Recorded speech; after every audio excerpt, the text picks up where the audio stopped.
Hello everyone, I am Dr. Masood Khan.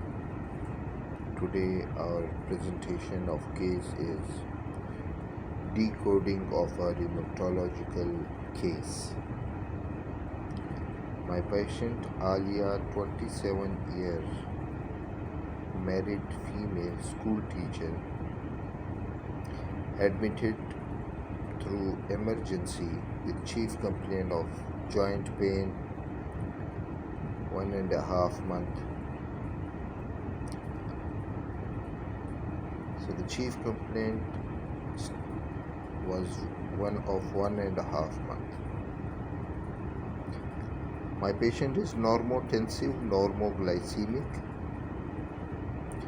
She states that the joint pain started gradually since 1.5 months, and the joint pain is continuous and progressive in nature. Initially started with symmetrical joints of small joints of hand, followed by involvement of these joints, small joints in the upper limb and lower limb respectively, without improvement. So there is symmetrical upper limb and lower limb small joints involvement. Initially started with small joints of both hands, followed by larger joints in the lower limb without improvement. Pain was mild to moderate in intensity with score of 6/10, along with associated restriction of movement as patient is unable to perform work like embroidery, which was her profession, as well a side profession. She was unable to perform that activity also because of pain in the lower limb. She was unable to prepare housework efficiently. Pain was severe in the morning but persists throughout the day. Decreases with activity, particularly by taking oral medication. Patient is well aware of the pain control analgesic ladder, but the pain recurs after some time.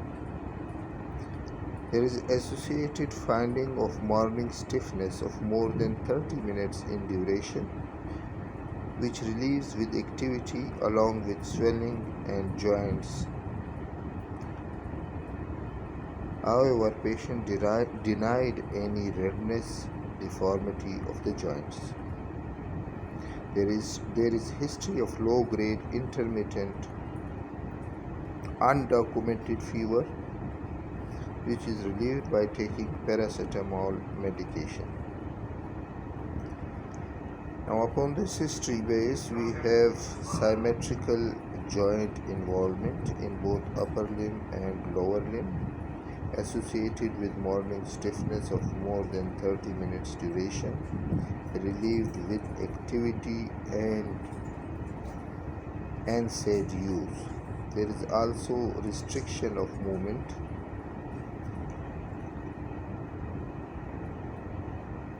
All this history is a 1.5 month back. Before that, patient was well off. So the differential diagnosis in the scheme of joint pain, first comes rheumatoid arthritis. However, in this patient there is no joint deformity, past history of psoriasis or chronic joint disease for which patient was taking medication on weekly basis. There is no such history. The second differential is systemic lupus erythematosus. There is history of oral ulceration, skin rash, photosensitivity. She was APLA positive, hair loss and repeated first trimester, multiple abortions in the past.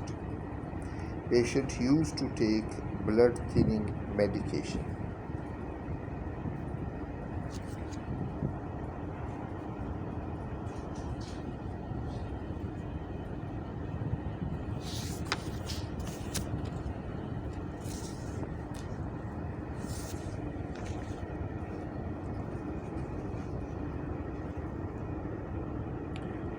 third differential is scleroderma.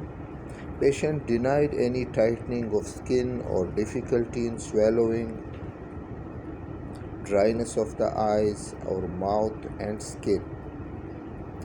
The fourth differential is dermatomyositis.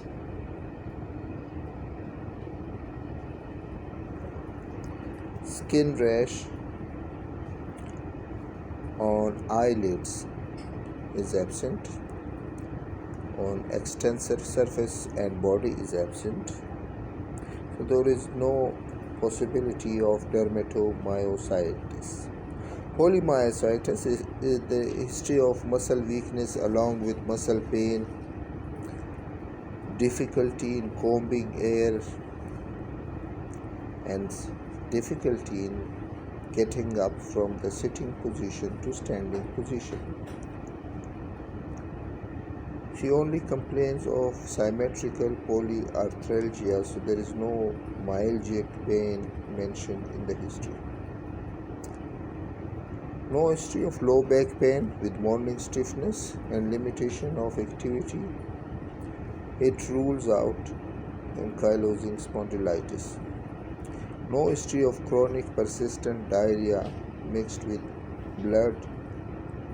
So rule out inflammatory bowel disease. There is no history of silvery scales or nail pitting. No history of oral or genital ulceration. Recent urinary tract infection, but it was treated.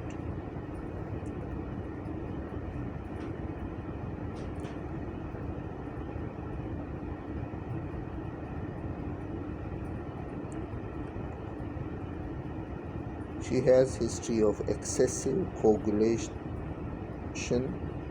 or use of blood thinning medication intake after her last pregnancy and during pregnancy. No history of complaint of increased uric acid, or no history of blood in urine, blood in sputum, or any skin rash, or any palpable or non-palpable skin rash anywhere.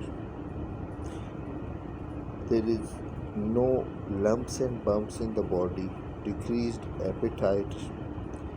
There is unintentional weight loss or night time bone pain. So these are all ruled out. Lumps and bumps, decreased appetite, unintentional weight loss, or nighttime bony pains.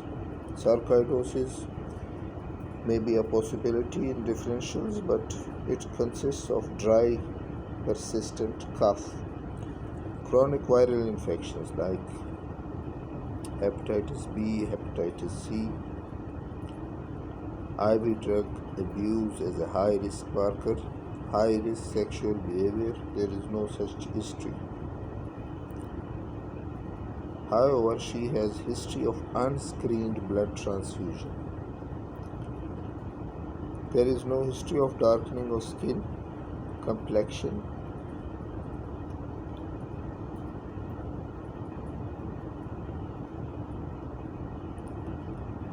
There is no possibility of Still's disease because there is fever absent in the history, and there is no salmon color rash. Whipple's disease is also ruled out as there is no history of chronic diarrhea. Rheumatoid factor.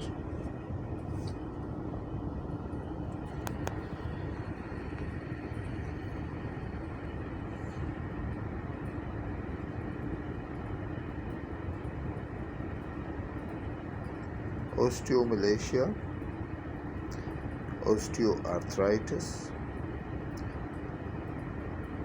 These are the possible differentials, but among all these differentials, the systemic lupus erythematosus and rheumatoid arthritis stands on top.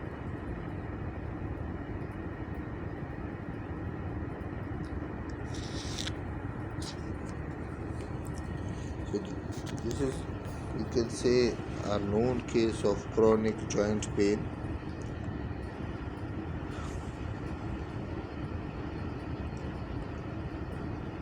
Now, if patient is SLE and she said that she have SLE, so that patient is diagnosed case of SLE.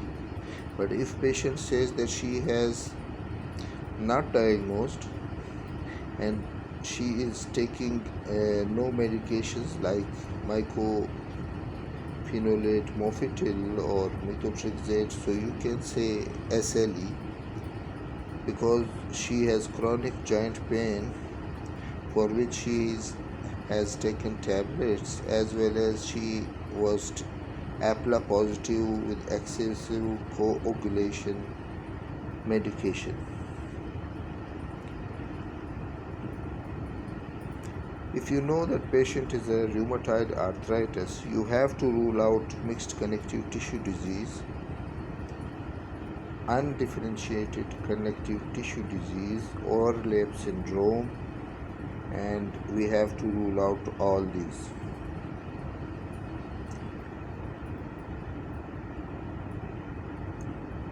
So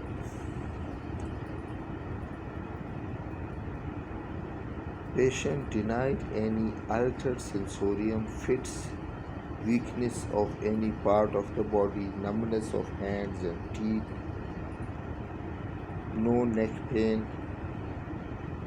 There is no chest pain or shortness of breath. There is no history of cough or sputum.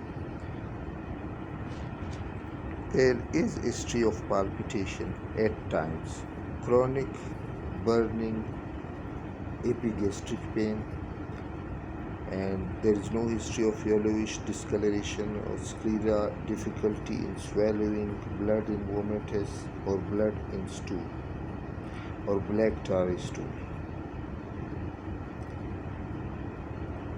There is no frothy urine, retroorbital puffiness or body swelling, or any history of decreased urinary output. There is no signs of ascites or swelling in the leg, pain in the leg, skin ulcers or nodules. There is no rash, no paleness, no complexion darkness, or no skin bruises.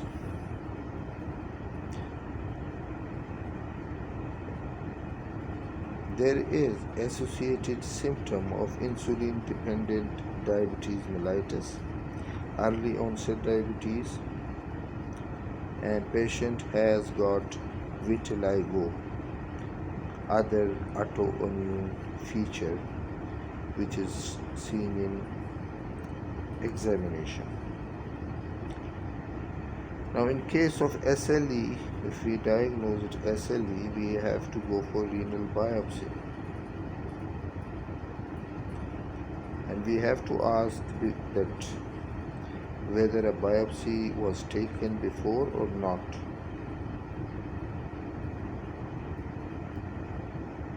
Other investigative questions should be regarding the use of steroids before.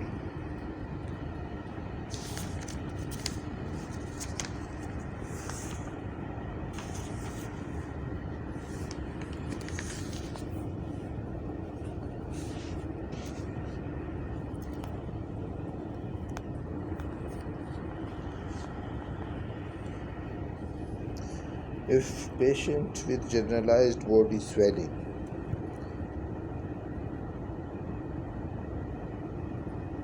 and joint pain, so what does it mean? If multiple joints, no septic, means there is no